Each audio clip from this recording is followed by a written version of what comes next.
क्या आपको पता है श्री कृष्ण के बाद उनके पुत्रों का क्या हुआ? और भगवान श्री कृष्ण की कितनी पत्नियां थीं? और क्या उनके यादव वंश से आज भी है कोई जीवित?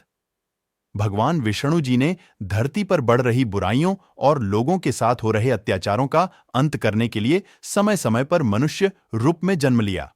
भगवान विष्णु जी ने 8वां और आखिरी अवतार भगवान श्री कृष्ण के रूप में लिया था। भगवान श्री कृष्ण ने कंस का वध किया।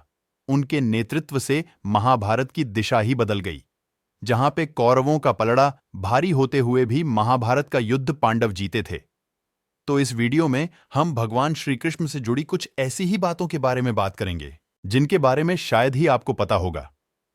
वैसे तो आप सबको पता ही होगा, भगवान श्री कृष्ण की 8 पत्नियां थीं, जिनमें रुक्मिणी, सत्यभामा, जांबवती, कालिंदी, नागार्जुनी, भद्रा, लक्ष्मणा, मित्रविंदा शामिल थीं।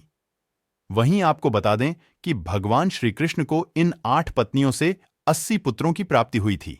लेकिन अब सवाल यह उठता है कि भगवान श्री कृष्ण के देह त्यागने के बाद उनके इन पुत्रों का क्या हुआ?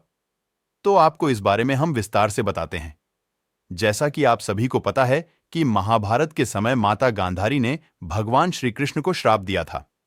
उसी श्राप का नतीजा था कि भगवान श्री कृष्ण के देह त्यागने के बाद उनके पूरे कुल का नाश हो गया। जहां भगवान श्री कृष्ण के देह त्यागने से पहले ही उनके सभी पुत्र बलि चढ़ चुके थे। यदुवंश आपस में लड़कर ही मर चुका था।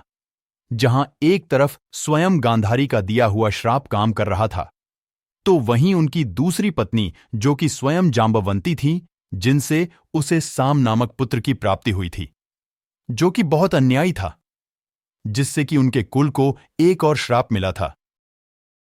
आपको बता दूं कि महाभारत युद्ध की समाप्ति के बाद जब युधिष्ठिर का राज तिलक हो रहा था, तब कौरवों की माता गांधारी ने महाभारत युद्ध के लिए श्री कृष्ण को दोषी ठहराते हुए श्राप दिया कि जिस प्रकार कौरवों के वंश का नाश हुआ है, ठीक उसी प्रकार यदुवंश का भी नाश होगा। गांधारी के श्राप से विनाशकाल आने के कारण श्री कृष्ण द्वारिका लौटकर यदुवंशियों को लेकर प्रयास क्षेत्र में आ गए थे।